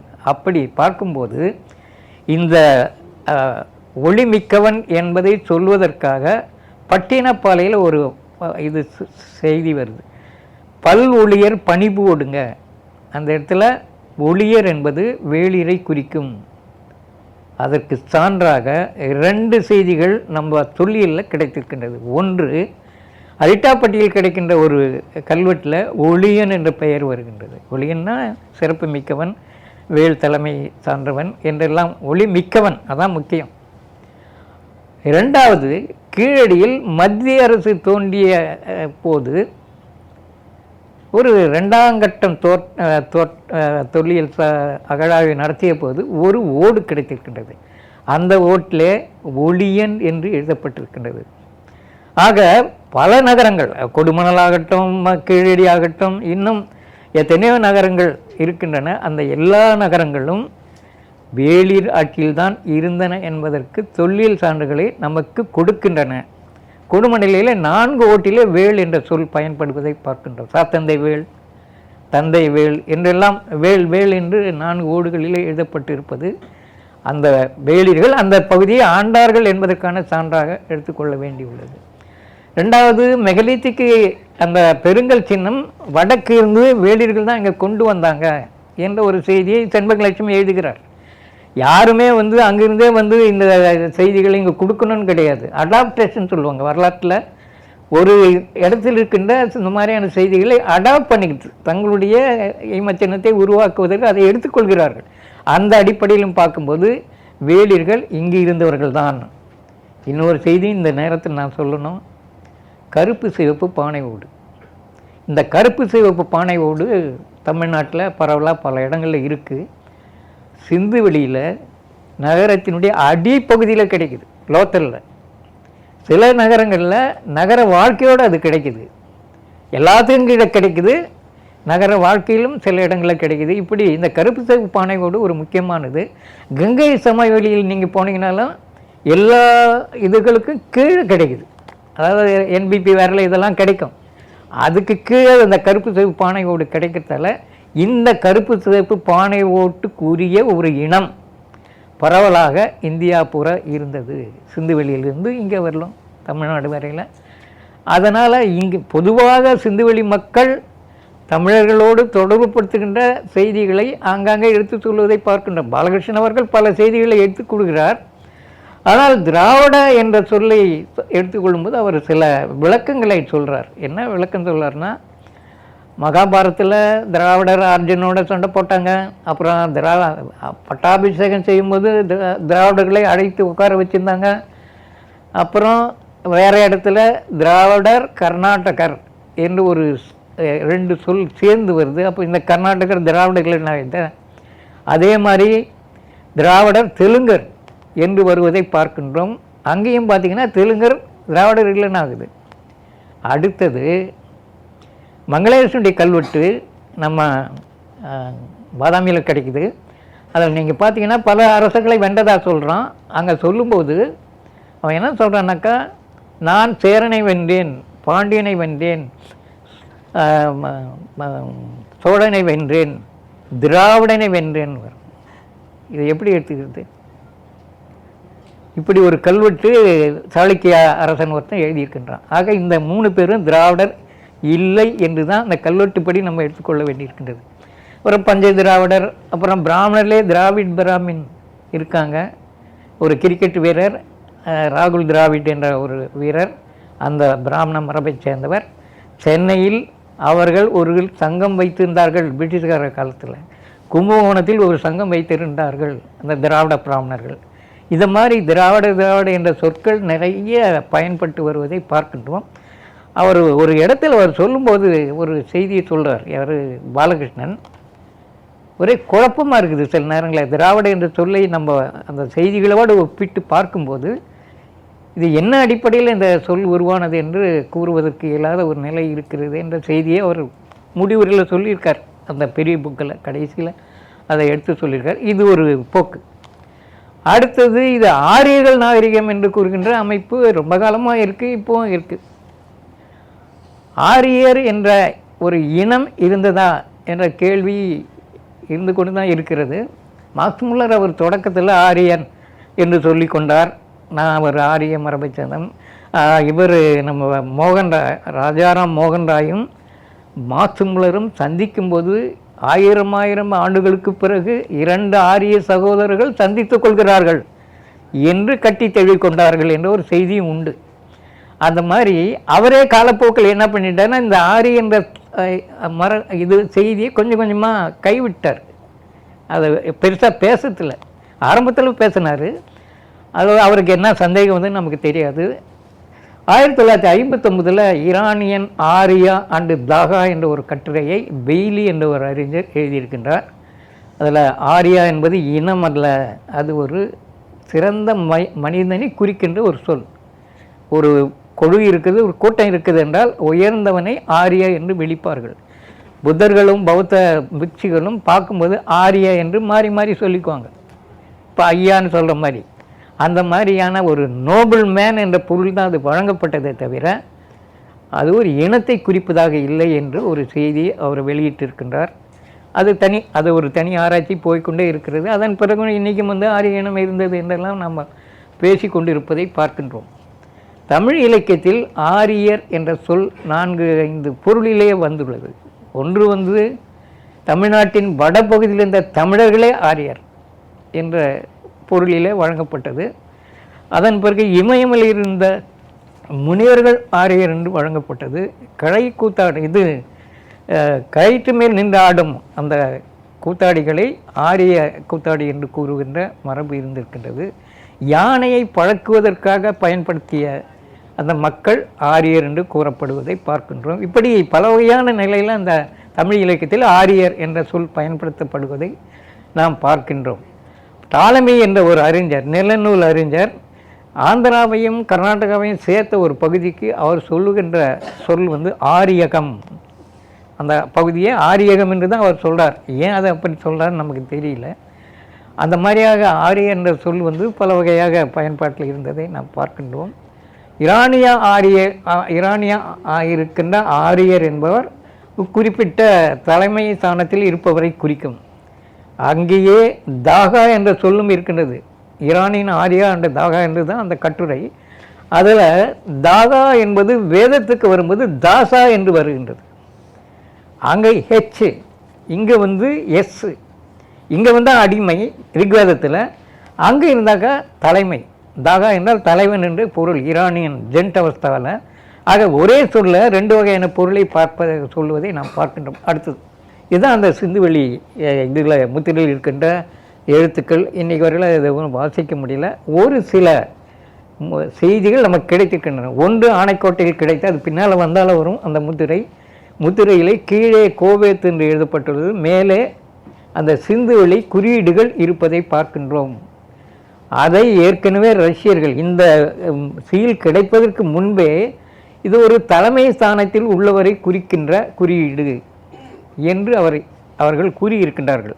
ஆனால் அதுக்கு உறுதி செய்யும் வகையில் இந்த ஆனைக்கோட்டை முத்திரை நமக்கு கிடைத்திருக்கின்றது. அதாவது இந்திரபாலா என்பவர் தான் அதை அகழ்வாய்வு செய்தார். அவர் ஒரு கட்டுரை எழுதினார் 1980 82 ஃப்ரம் இண்டஸ் வேலி டு ஜாப்பனா என்று எழுதியிருந்தார், ஆனைக்கோட்டை என்று எழுதியிருந்தார். அதில் இந்த இண்டஸ் வேலி முத்திரை இது குறியீடுகள் இங்கே வருகின்றன என்று பார்க்க வேண்டியிருக்கிறது. இது இண்டஸ் வேலிக்கு உரிய செய்தி குறியீடாக எடுத்துக்கொண்டு பேசுகிறது. ஆனால் இந்த குறியீடு ஏற்கனவே நம்மக்கிட்ட இருந்திருக்கு. அதற்கான ஒரு சான்று திருநெல்வேலி மாவட்டத்தில் ராஜாக்கல் என்ற இடத்துல ஒரு பிராமி கல்வெட்டு கண்டுபிடிச்சிருக்காங்க. அந்த கல்வெட்டுக்கு மேலே அந்த அம்புக்குறி மாதிரி போட்டிருக்காங்க. அந்த மாதிரி போட்டாக்க அது வந்து அரசனை குறிக்கும் அல்லது தலைமை ஸ்தானத்தில் இருப்பவர்களை குறிக்கும். அடுத்தது இது அந்த பகுதி எப்படிலாம் இருந்தது, பூகோள அமைப்பு எப்படி இருந்தது என்பதை பற்றி. அடுத்தது இது தென்னிந்தியாவில் எப்படி இந்த அமைப்பு இருந்தது, தென்னிந்தியாவுக்கும் இண்டஸ் வேலையும் உள்ள தொடர்பு பற்றி பேசுவதற்காக இந்த படத்தை அவர் போட்டிருந்தார். அந்த எழுதை காண்பிக்கின்ற ஒரு முத்திரை. இதில் குறியீடுகளும் உள்ளன. 2 சேவல் இருப்பதாக மகாதேவன் அவர்கள் குறிப்பிட்டிருக்கின்றார்கள். இதே மாதிரி ஒரு எருமை கொள்கின்ற காட்சியில் இந்த சேவல் இருப்பதை பார்க்கலாம். சேவல் எதற்காக இங்கே வருகிறது என்று நமக்கு தெரியவில்லை, ஒன்றும் சொல்ல முடியல. ஒன்று சேவல் சண்டைக்கான சேவலாக இதை எடுத்துக்கொள்கிறதா, ஏன்னா அந்த சேவல் சண்டை தமிழ்நாட்டில் சங்க இலக்காலத்திலேயே நிறைய நடந்ததை பற்றிய செய்திலாம் இருப்பதை பார்க்கின்றோம். அந்த கடைசியில் இருப்பது நகரத்தை குறிப்பதாக சிலர் எடுத்துக்கொள்கிறார்கள். அதாவது சதுரத்தில் குறுக்கும் நெடுக்குமாக கோடு போட்டிருந்தால் ஒரு நகர அமைப்பை குறிப்பதாக அது குறியீடு எடுத்துக்கொள்ளப்படுகிறது. இந்த காளை ஏற்கனவே அந்த காண்பித்த அந்த காளை காங்கேயம் காளையோடு ஒப்பிட்டு பாலகிருஷ்ணன் சில இடங்களில் எழுதியிருக்கின்றார். அந்த காங்கேயம் காளையினுடைய படத்தையும் போட்டிருக்கார். ஏற்கனவே அந்த காங்கேயம் காளையை பார்த்தீங்கன்னா இந்த காளையை பார்க்க வேண்டியதில்லை, அப்படியான அமைப்பில் அந்த காளையினுடைய கொம்புகள் இருப்பதை பார்க்க முடியும். இது கோழி சண்டை அதெல்லாம் அதில் கொண்டு வர்றார் அவருடைய இதில். அந்த கோழி வரத்தால் தமிழ்நாட்டில் விழுப்புரம் பக்கத்தில் ஒரு கோழி சண்டையில் இறந்து போன ஒரு கோழி, அந்த கோழி மேலைச்சேரி கோழி, மேலைச்சேரிக்கு ஆடி கருகிய கோழி, ஆடினா சண்டை போட்டு செத்துப்போன, கருகினா செத்துப்போன கோழி. அடுத்தது இது பொதுவாக இருக்கிற ஒரு கட்டட அமைப்பு. முகஞ்சதர பகுதியை இன்னொரு பகுதி ஏதோ ஒரு பகுதியில் தோண்டப்பட்ட சிந்துவெளி நகரத்தினுடைய ஒரு கட்டட அமைப்புகளை பற்றி செய்தி. இது கிணறு, இந்த உரை கிணறு எவ்வளோ உயரமாக, அதாவது தரைப்பகுதி மேலே இருந்திருக்கணும், அது கீழே இந்த கட்டடங்கள் இருப்பதை பார்க்கின்றோம். இந்த இடத்துல ஒரு செய்தியை நான் சொல்லணும்னா, நான் சொல்கிற செய்தி முழுமையாக புரிஞ்சுக்கிட்டு சொல்கிறேன்னான்னு எனக்கு தெரியல. சிந்துவெளி செங்கல் தான் இந்திய கணக்கியல் உருவாவதற்கு அடிப்படையாக இருந்தது என்று தேவி பிரசாத் சட்டோபாத்யாய் அவர்கள் எடுத்து காண்பித்திருக்கின்றார். அந்த செங்கல் யாக குண்டம் அமைப்பதற்கு பயன்படுத்தியிருக்கின்றார்கள். அது செங்கலுடைய அளவுலாம் அங்கே குறிக்கப்பட்டிருப்பதை பார்க்கின்றோம். இந்த செங்கல் அவங்ககிட்ட கிடையாது, இங்கிருந்து தான் எடுத்து போனதாக அந்த குறிப்புகளும் அங்கே கிடைக்கின்றன. அக்னி சயனா என்ற ஒரு யாகம், ஒரு சடங்கு மாதிரி, அந்த அக்னி சயனா இதுக்கெல்லாம் நிறைய கிடைச்சிருக்கு வடக்க. அது செங்கல்லையே கட்டியிருப்பாங்க அந்த அமைப்பை. பெரும்பாலும் இறந்தவர்களுக்காக செய்யப்படுகின்ற ஒரு சடங்காக அது கருதப்படுகின்றது. ஆக இந்த செங்கல் கணக்கு அமைப்பு, அதாவது அந்த இவ்வளோ நீளம், இவ்வளோ அகலம், இவ்வளோ கனம் என்று அந்த கணக்கை வைத்துக்கொண்டு அடிப்படையாக அதை வைத்து கொண்டு தான் கணக்கியல் தோன்றியது என்று அவர் கருதுகிறார். அதுக்கு அடிப்படையான சான்றுகளையும் கொடுத்திருக்கிறார். எனக்கு அது சரியாக விளங்கவில்லை. இருந்தாலும் அந்த செய்தி நான் சொல்ல வேண்டி இருக்கிறது. சிந்துவெளி மக்களுக்கு எப்படி மற்ற செய்திகள் உருவாவதற்கு அடிப்படையாக இருந்தார்கள். இது அங்கே இருக்கின்ற பானை. இது சிந்துவெளிக்கே, சிந்துவெளி மக்கள் உருவாக்கிய பானை. இதுவும் அந்த சிந்துவெளி மக்கள். இது அந்த தொடர்ச்சியாக இருந்து இந்த பிஜி வேரன் என்று சொல்லுவார்கள், அதாவது பெயிண்டட் கிரேவேர், அந்த பகுதியை எடுத்து காண்பிப்பதற்காக இந்த வரைபடத்தை போட்டிருக்கிறார்கள். அதில் அது பெரும்பாலும் ஆரியர்களோடு தொடர்பு படுத்தி பேசப்படுகின்ற ஒரு பகுதி. அங்கே 5 கிலோமீட்டர் 2 கிலோமீட்டருக்கு இடையிலே சைட், அதாவது வாழ்விடங்கள் இருக்கின்றன. அதனால் இவங்க ஒரு இடத்துல நிரந்தரமாக தங்காமல் கொஞ்ச நாள் தங்கிட்டு திரும்ப வேறு இடத்துக்கு போகிறது, அங்கே இருக்கும்போது புஞ்சை தானியம் பயிர் செய்து இதெல்லாம் நடந்ததாக ரோமிலா தாப்பர் அவர்கள் குறிப்பிடுவார். எல்லாத்துக்கும் கீழே கருப்பு சிவப்பு பானையோடு, அதை பற்றி இன்னும் ஒரு விளக்கம் நான் சொல்லணும். இதனுடைய காலத்தால் முற்பட்ட கருப்பு சிவப்பு பானையோடுகள் ஆப்பிரிக்காவில் இருக்கின்ற குஷ் என்ற ஒரு நாகரிகம், அதை சூடானில் இருக்குது. அந்த நாகரிகத்தில் ஜெபல் பார்க்கல் என்ற ஒரு ஊர், அந்த ஜெபல் பார்க்கலில் பெரிய அரண்மனை இருந்திருக்கு. அது கிமு 7ஆம் நூற்றாண்டு தான். அதுக்கு முன்னே குஷ் நாகரிகம் பெருசாக இருந்தது, எகிப்து நாகரிகத்தோடு ஈக்குவலாக இருந்தது, அது தனி. ஆனால் இந்த தோண்டி எடுத்த அந்த பகுதியில் குஷ் என்ற அந்த நகரத்தில் நிறைய சான்றுகளை எடுத்திருக்காங்க. அந்த அடிப்படையில் பார்க்கும்போது அங்கே தான் இந்த கருப்பு சிவப்பு பானையோடு கிமு 5000 இருப்பதாக செய்திகள் நமக்கு கிடைக்கின்றன. சிந்துவெளியில் அது எப்படி வந்தது இப்போதைக்கு நம்ம சொல்ல முடியல. இதுதான் தாய் தெய்வம், மதர் காடஸ் சொன்னேன் இல்லைங்களா. அதாவது எங்கெங்கே வேளாண்மை சிறப்புற்றதோ அங்கெல்லாம் தாய் வழி வழிபாடு, தாய் வழி முறை என்ற ஒரு நிலை இருந்தது. இது டாக்யார்டு என்று சொல்லுகிறார்கள். இப்போ அண்மையில் இது கிடையாது டாக்யார்டு, அதாவது கப்பல் துறைமுகம் என்று முதல்ல சொன்னாங்க, அது கிடையாது என்ற ஒரு மறுப்பு கட்டுரையும் வந்திருக்கின்றது. இது இண்டஸ் வேலை பற்றி ஒரு கருத்தரங்கம், இண்டஸ் வேலியில் கடல் ஆய்வு பற்றி ஒரு கருத்துங்க, அதில் இந்த டாக்யார்டை பற்றி ஒரு கட்டுரை வந்திருக்கு. இதுவும் அந்த பகுதியில் கிடைத்த, தோலாவீராவில் கிடைத்த ஒரு வாழ்விடம். தோலாவீராவில் பார்த்திங்கன்னா செங்கலை விட கருங்கல்லையே அடுக்கியிருக்கான். அது பேச்சிங் இது எதுவுமே பெருசாக தெரியல, ஆனால் கருங்கல்லையே அடக்கி அந்த இது வீட்டை உருவாக்கியிருக்கிறான். அதற்கான சான்றுகள் கிடைக்கின்றது. இந்த ஊரில் தான் 12 அடி நீளத்துக்கு ஒரு பெரிய சைன் போர்டு கிடைச்சிருக்கு கல்லில். அதில் ஏறத்தாழ 1 அடி உயரத்துக்கு எழுத்துக்கள் பொறிக்கப்பட்டு இருப்பதை நாம் பார்க்கின்றோம். அதாவது சங்கு வளையல் 2 இடத்துல, ஒன்று மன்னார வளைகுடா, இன்னொன்று காம்பை வளைகுடா, 2 இடத்துல தான் சங்கு கிடைக்குது.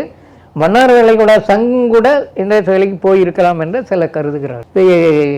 ஒட்டகம் மாமிசத்தை சாப்பிடுவதாக இண்டஸ் வேலையில் செய்திகள் கிடைப்பதாகவும், அது சங்கையில் இதில் அதை பற்றி பேச்சு இருப்பதாகவும் நமக்கு தெரிகின்றது. இது வந்து இந்த யூனிகார்ன் என்ற ஒரு உருவம். இந்த உருவத்துக்கு முன் இருக்கின்ற அந்த அந்த பாத்திரம் பெரும்பாலும் சோமபானம் ஊற்றி வைக்கிற பாத்திரம் என்று ஐராவத மகாதேவன் அவர்கள் கருதுகின்றார். இது வேற ஒரு பகுதியிலிருந்து எடுக்கப்பட்ட ஒரு இது. அதே பகுதி இண்டஸ் வேலியில் இருக்கிறதான்.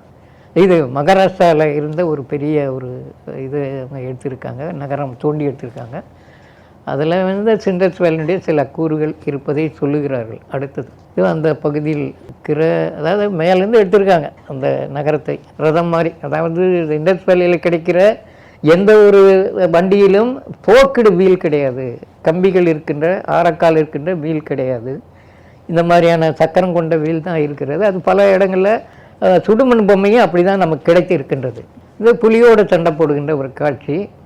இன்னும் ஒரு இடத்துல வந்து இந்த மனித உருவத்தில் ஒரு புலி உருவம் இருக்கும். அதை வந்து அவர் கோசாம்பி என்ன சொல்லுவார், நரசிம்ம அவதாரத்தினுடைய அந்த கதைக்கு அடிப்படையான சிற்பமாக அவர் அதை எடுத்துக்கொள்வார். அடுத்தது அதாவது ஒரு மங்களாதேவி என்ற இடுக்கி மாவட்டத்தில் இருக்கிற ஒரு கண்ணகி கோயிலை பற்றிய செய்தி இது. மங்களாதேவி என்பது கண்ணகி தான் குறிக்கிறது என்பதற்கான சான்று குறைவு. புத்திஸ்ட் மரபில் மங்களாதேவி என்ற ஒரு பெண் தெய்வம் இருக்கின்றது. அதற்கான கோயில் என்று ஒரு ஆராய்ச்சியாளர், கேரளாவை சேர்ந்த ஒரு ஆராய்ச்சியாளர் எழுதியிருக்கின்றார். புத்த மதத்து சம்பந்தமான ஒரு கோயிலாக இருக்க வேண்டும். ஏனென்றால் பத்தினி கல்ட்டை பெரிது படித்தவர்கள் பௌத்தர்கள் தான். இன்றைக்கும் ஸ்ரீலங்காவில் போனீங்கன்னா பத்தினி வழிபாடு ஊர் நடந்துக்கிட்டு இருக்குது. பத்தினி வழிபாடு, கண்ணகி வழிபாடு எடுத்திருக்காங்க. பத்தினி வழிபாடு என்று அதுக்கு பெயர். பல இடங்களில் பல பல வகையான சடங்குகள். அந்த சடங்குகளை நீங்கள் பார்த்தீங்கன்னா ஒரு பயமுறுத்த சடங்குகளும் இருக்கின்றது, வேறு சடங்குகளும் இருப்பதை பார்க்கின்றோம். இது பௌத்த மதத்தோட சம்பந்தப்பட்ட கோயிலாக ஒரு கேரள அறிஞர் சொல்லியிருக்கார். கீழே 7 உருவங்கள் இருப்பதை வைத்துக்கொண்டு இது பெரும்பாலும் சப்தக்கண்ணி, அதுக்கு மேலே அந்த பெண் தேவதை, பெரிய தேவதை இருக்கிறது என்று கருதுகிறார்கள். இதுதான் எருமையை பலி கொடுக்கிற செய்தி. அந்த பகுதியில் இருக்கின்ற அந்த ஒரு அது வந்து பெண் உருவமா ஆண் உருவமா என்று நம்ம இப்போ சொல்ல முடியல. ஆனால் ஏற்கனவே பசுபதி என்ற ஒரு உருவத்தை பற்றி சொல்லும்போது அது பெண் உருவம் என்று ஒரு பிரெஞ்சு அறிஞர் 1964 எழுதியிருக்கின்றார். ஒருவேளை சமீப காலம் வரையில் நம் நாட்டில் நடந்த எருமை பலி என்பது இண்டஸ் வேலியில் இருந்தது என்பதை உறுதிப்படுத்துவதற்கான சான்றாக இதை எடுத்துக்கொள்ளலாம். எருமை பற்றி கொஞ்சம் சொல்லணும்.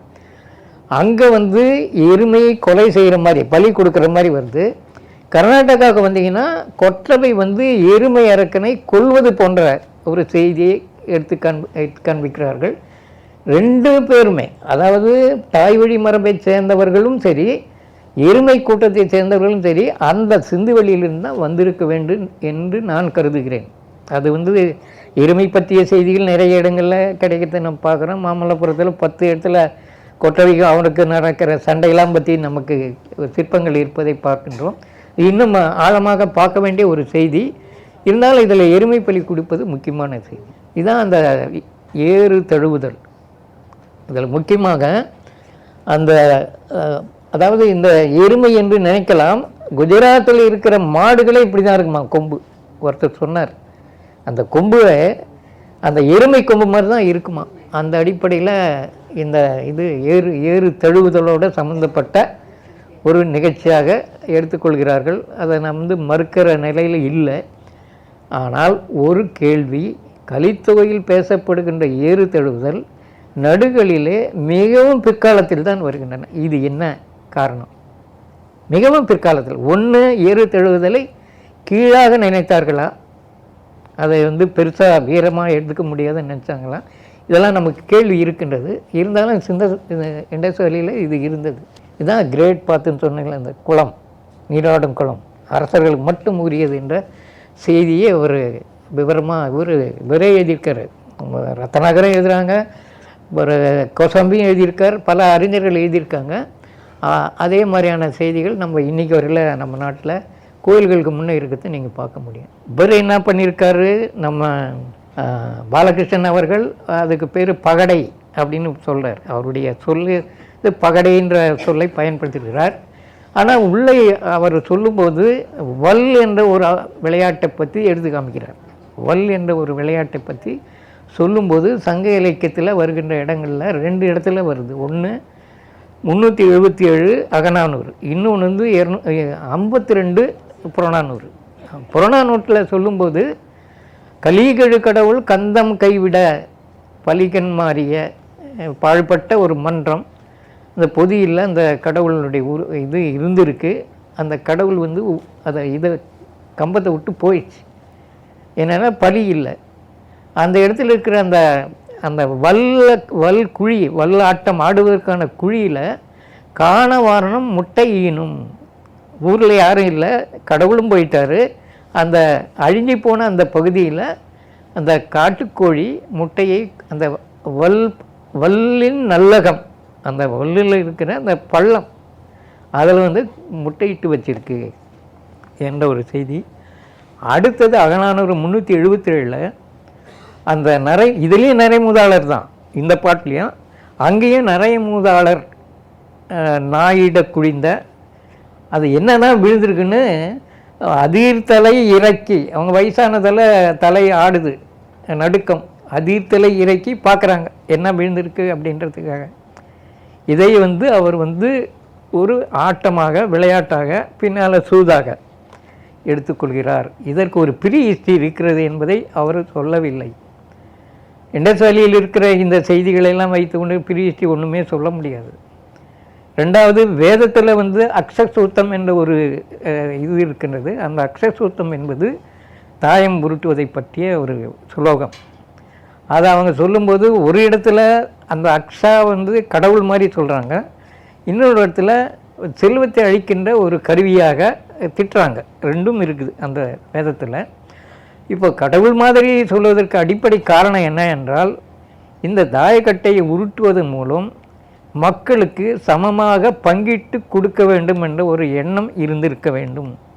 இது யூகம்தான் காரணம். நம் நாட்டிலே இது மாதிரியான தாயம் சம்பந்தமான செய்திகள் போகிற போக்கில் சங்க இலக்கியத்தில் சில இடங்களில் கலித்தொகையில் 136வது பாட்டில் இந்த தாயத்தை பற்றியே முழுக்காது.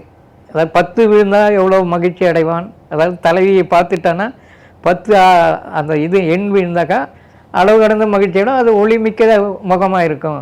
சிற்றெண் விழுந்தால் அவனுடைய முகம் சுருங்கி போயிடும். எப்படின்னா தலைவி பிரிஞ்சு போகும்போது அவனுடைய முகம் சுருங்கி போகுது என்று அந்த ஆட்டம் ஆடுபவருடைய எண்ணங்கள், முகபாவனை எல்லாம் அந்த தலைவனுக்கு ஏற்றி கூறுகின்ற ஒரு பாட்டு கலித்தொகையில் முழுக்க முழுக்க தாயத்தை பற்றிய பாட்டு. இந்த தாயம் என்ற சொல் வேறு வேறு இதுக்கும் வருது. தாயம் என்பது தாய் வழியில் வந்த மக்கள் சம்பந்தமான செய்தியாகவும் இருக்கலாம். இன்னும் ஒன்று, இந்த நிலத்தை பிரிப்பதற்கோ அல்லது வேறு பொருள்களை பிரிப்பதற்கோ இந்த மாதிரியான தாயத்தை உருவாக்கி இருக்கிறார்கள். இதுக்கு நிறைய உலகம்புற செய்திகள் இருப்பதை நீங்கள் பார்க்க முடியும். அந்த அடிப்படையில் இது வந்து ஒரு சம பிரிவினைக்காக முதல்ல பயன்படுத்தப்பட்டது. அது காலப்போக்கில் சூதாடும் ஒரு நிலையாக மாறிவிட்டது, சூதாட்டம் செய்வதற்கான நிலையாக மாறிவிட்டது என்று நான் கருதுகிறேன். அடுத்தது, எப்படி இந்த அரசு இருந்தது, அதாவது சிந்துவெளி அரசு எப்படி இருந்தது, எப்படிப்பட்டதாக இருந்தது என்பதை பற்றியெல்லாம் நிறைய ஆய்வுகள் வந்து கொண்டு இருக்கின்றன. அது பேரரசு இருந்தது, படை இருந்தது என்றெல்லாம் இருப்பதை பார்க்கின்றோம். ரத்னாகர் அவர்கள் படையை எதுவும் இல்லை. ஆனால் எப்படி அரசு இவ்வளோ பெரிய பரப்பில் எப்படி அரசு வந்து உருவாகி நிலை பெற்றிருந்தது என்ற கேள்வியை எழுப்பி, இந்த மொகததார அரப்பாவில் இருக்கின்ற அரசர்கள் பெரும்பாலான ஒரு பெரிய நிலையில் இருந்த அரச மரபினர். குஜராத் பக்கம் வந்தீங்கன்னாக்கா அவங்க சிற்றரசர்களாக அவங்களுக்கு கீழே இருந்தவர்களாக வாழ்ந்தவர்கள். இவர்களுக்கு இடையில் மனவினை உறவு இருந்திருக்க வேண்டும், கல்யாணம் பண்ண உறவு இருந்திருக்க வேண்டும், ஒரு கருத்து. ரெண்டாவது, அந்த மொகததார அரப்பா மக்கள் அரசர்கள் நீங்கள் வந்து நீங்களே சுதந்திரமாக வாணிகம் செய்துங்க, ஆனால் வாணிகத்தில் இருக்கின்ற அந்த வருவாயில் காணிக்கையாக எங்களுக்கு கொஞ்சம் கொடுங்க. இதுதான் அந்த ஒப்பந்தமாக. இதெல்லாம் யூகம்தான். அந்த அம்மாவே யூகத்தை தான் பற்றி யூகமாக தான் அதையும் சொல்லுது. அப்படியான ஒரு நிலையில் இந்த அரசு சண்டை இல்லாமல் மனவினை உறவு வைத்து கொண்டு, கிராஸ் கசின் மேரேஜ் என்று சொல்லுவார்கள், வைத்து கொண்டு சமாதானமாக வாழ்ந்தார்கள் என்ற ஒரு செய்தியை enquiries into the political organisation of Harappa society என்ற ஒரு நூலில் எடுத்து சொல்லியிருக்காங்க. அடுத்தது, அண்மையில் சாசனம் என்ற ஒரு இதழில் அவருடைய பேட்டியை தமிழில் போட்டிருக்காங்க. அந்த பேட்டியில் அவர் என்ன சொல்கிறாருன்னா, குஜராத்து பகுதியில் கோட்டை மதில் மாதிரி இருந்தது, அதில் குண்டுகள்லாம் நிறைய இருந்தது, கல் குண்டுகள் வீசத்துக்கு. அது ஒரு செய்தி. அடுத்தது அம்ரி, கோட்சி என்ற 2 நகரங்கள் அழிபாடுகளை பார்த்தால் அரப்பா அரசர்கள் அதன் மேல் படையெடுத்து அழித்திருக்க வேண்டும் என்ற வன்முறை, அரசு என்றால் வன்முறை இருக்க வேண்டும் என்ற அடிப்படையில் கருத்தை வைத்துக்கொண்டு இது வந்து வன்முறை நடந்ததற்கான சான்றுகளாக இப்போ நான் எடுத்திருக்காங்க. அண்மையில் அவங்களே கருத்தை மாற்றிருக்காங்க. அது இருந்திருக்க வாய்ப்பு இருக்கின்றது. எந்த ஒரு மக்கள் கூட்டமாக இருந்தாலும் முரண்பாடு இல்லாமல் இருக்க முடியாது, சண்டை போடாமல் இருக்க முடியாது. அதே மாதிரி ஏற்றத்தாழ்வுகள் ஒரு சமூகம் வந்த நிலையில் சிந்துவெளியில் பெரிய அரசர்கள் இருந்த பகுதி, அதான் அரண்மனை சிட்டடல் என்று சொல்லுவார்கள். அப்புறம் சாதாரண மக்கள், அதிகாரிகள் இந்த பகுதி, அதன் பிறகு தொழிலாளர்கள், 3 வகையாக பிரிக்கிறாங்க அந்த சமூக அமைப்பை. அப்படியான ஒரு நிலையில் முரண்பாடுகள், சண்டை சச்சரவுகள்லாம் இல்லாமல் இருக்க முடியாது. அந்த அடிப்படையில் அந்த அம்மையார் வந்து இந்த செய்தியை எடுத்து கூறுகிறதை நாம் பார்க்கின்றோம். அடுத்தது இந்த பகுதியில் வேளாண்மை நடந்தது என்பதற்கான சான்று காளிபங்கன் என்ற இடத்துல கிடைத்திருக்கின்றது. 1 ஏக்கர் அளவுக்கு ஏர்சால் அப்படியே தோண்டி எடுத்திருக்காங்க. இந்த கலப்பை போன பதிவை அப்படியே தோண்டி எடுத்துக்கிறார்கள். அதனால் வேளாண்மை நடந்ததற்கான சான்றாக அதை பெருசாக எடுத்துக்கொள்ளலாம். 2வது காளிபங்கனில் கிடைத்த ஒரு யாககுண்டம் மாதிரி சிலர் எடுத்துக்கொள்கிறார்கள். ஆனால் ஒரு சிலர் அது வந்து பழங்குடிகள் ஒன்றாக சமைத்து சாப்பிடுவதற்கான ஒரு அமைப்பாக இருக்கலாம் என்று சர்மா போன்றவர்கள்லாம் எடுத்து சொல்வதை நாம் பார்க்கின்றோம். இப்படி பல செய்திகள் இண்டஸ்ட்ரியலில் தொடர்ந்து இருப்பதை பார்க்கின்றோம். அதனுடைய கூறுகள் எல்லாமே நம்ம வாழ்க்கையில் இருக்கிறது என்று சொல்ல முடியவில்லைனாலும் பழங்குடிகளுடைய வாழ்க்கையை நம்ம ஸ்டடி பண்ணாலுடைய இண்டஸ்ட்ரியலினுடைய உண்மையான நாகரிகம் எப்படி இருந்தது என்பதை நாம் அறிந்து கொள்வதில் சிக்கல்கள், சில குறைகள் இருப்பதை நான் பார்க்கின்றேன். அதிலே ஒரு செய்தி, சந்தால் பழங்குடியினர் நாங்கள் பெரிய நகரத்திலிருந்து வந்தவர்கள், அந்த பெங்காலில் அவங்க இருக்காங்க இப்போ, அந்த மாதிரியான நகரத்திலிருந்து நாங்கள் வந்தவர்கள். அந்த அடிப்படையில் இந்த இது மக்கள் ஏதோ ஒரு காலத்தில் பல இடங்களுக்கு பிரிந்து போயிருக்கிறார்கள். அந்த மக்களுடைய வாழ்க்கையை நீங்கள் ஆய்வு செய்தாலுடைய நமக்கு சிந்துவெளியினுடைய செய்திகள்லாம் விளக்கம் பெறுவது கடினம். என்னுடைய உரையை முடித்துக் கொள்கிறேன். நன்றி.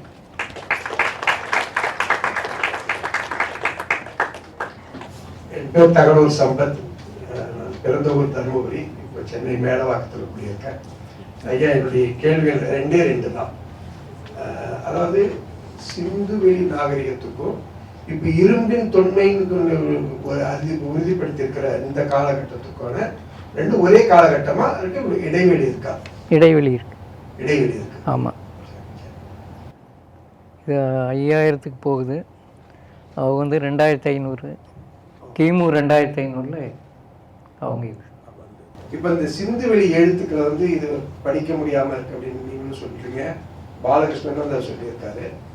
இப்போ தமிழ்நாட்டு முதல்வர் வந்து அதை கண்டுபிடித்து சொல்றவங்களுக்கு வந்து 8 கோடி ரூபாய் வரைக்கும் பரிசு கொடுக்கப்படுறதா அறிவிச்சிருக்காங்க. இப்போ இது வரைக்கும் அப்போ உங்களை போன்ற ஆய்வாளர்கள், இது வரைக்கும் இருந்த ஆய்வாளர்களால் படிக்க முடியாத அந்த எழுத்துக்களை இனி வரக்கூடியவர்கள் படிக்கக்கூடிய வாய்ப்பு இருக்கா? இருக்கு. அந்த ஸ்கிரிப்ட் 2 வகையான ஸ்கிரிப்ட் கிடைக்கும்போது படிக்கலாம். எப்படின்னாக்கா, ஒசாட்டா என்ற இடத்துல எகிப்திய எழுத்துக்களும் கிரேக்க எழுத்துக்களும் கலந்த ஒரு கல்வெட்டு கிடைச்சது. அதை வைத்து கொண்டு தான் எகிப்திய எழுத்துக்களை அவங்க படித்தாங்க. அந்த மாதிரி அந்த 2 இது கிடைக்கும்போது தான் நமக்கு வாய்ப்பு. இதை எல்லாத்தையும் இணைத்து தமிழ் சொல்லுவோம், ஸ்டாண்டர்டைசேஷன் ஆங்கிலத்தில் சொல்லுவோம்.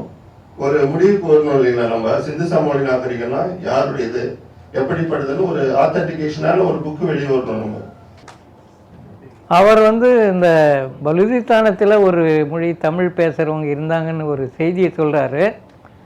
அது தமிழ் இல்லை, பிராகுவி லாங்குவேஜ், பிராகுவின்ற அதுக்கு பெயர். அது தமிழ் திராவிட மொழியில் ஒரு மொழியாக எடுத்திருக்காங்க. அது தமிழோட தொடர்புடையது என்பதற்கு ஒரு சொல் மட்டும் நான் எடுத்து சொல்கிறேன். கடற்கரைக்கு சேர் என்ற ஒரு சொல் அவங்க மொழியில் இருக்குது. சேர, சேர்ப்பன் என்பது தமிழில் இருக்குது. ஆக அவங்க கடலே தெரியாது. இத்தனைக்கும் பிராகி பேசுகிறவங்களுக்கு கடலில் இல்லை, உள்ளே தள்ளி இருக்காங்க.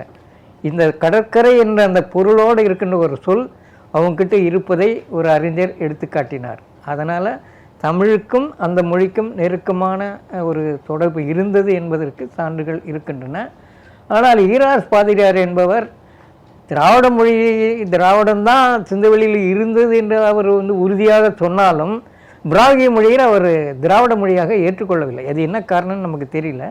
அவருடைய நூலில் சொல்லும்போது இந்த பிராகி பிற்காலத்தில் மத்திய காலத்தில் போயிருக்க வேண்டும், ஆரம்ப காலத்தில் அது இல்லை அப்படிங்கிற ஒரு கருத்தை அவர் வெளியிட்டு இருக்கின்றார். அது ஒரு புதுமையான கருத்தாக இருக்கின்றது. இருந்தாலும் சான்றுகள் நிறைய இருக்கின்றது. தமிழோட அந்த மொழிக்குள்ள தொடர்புகள் நிறைய சான்றுகள் இருப்பதை நாம் பார்க்கின்றோம்.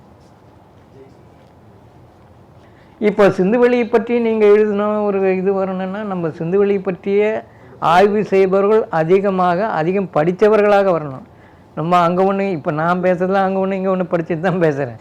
பெரிய ஆழமான ஆய்வு நான் சொல்ல மாட்டேன். இருந்தாலும் அந்த மாதிரியான ஒரு குழு உருவாக்கி செய்தால் நிறைய கொண்டு வரலாம். நான் ஒரு தடவை ஒரு நம்ம கல்வி மந்திரி இருந்த கூட்டத்திலே நான் கேட்டேன், இப்போ இவரை நூற்றாண்டு விழாலாம் கொண்டாடுறீங்க, சிந்துவெளி பகுதிக்கு போய் 2 இடமாடு தமிழக அரசு தோண்டணும். இதுதான் நமக்கு செய்திகள் நிச்சயமாக கிடைக்காமல் போகாது. பல செய்திகள் புதுசாக வந்து கொண்டு இருப்பதை பார்க்கும்போது தமிழோடு தொடர்புடைய செய்திகள் அண்மை காலங்களில் நிறைய வந்துட்டு இருக்க பார்க்குறோம். அது மாதிரி நம்மளும் ஒரு முயற்சி செய்து பார்த்தா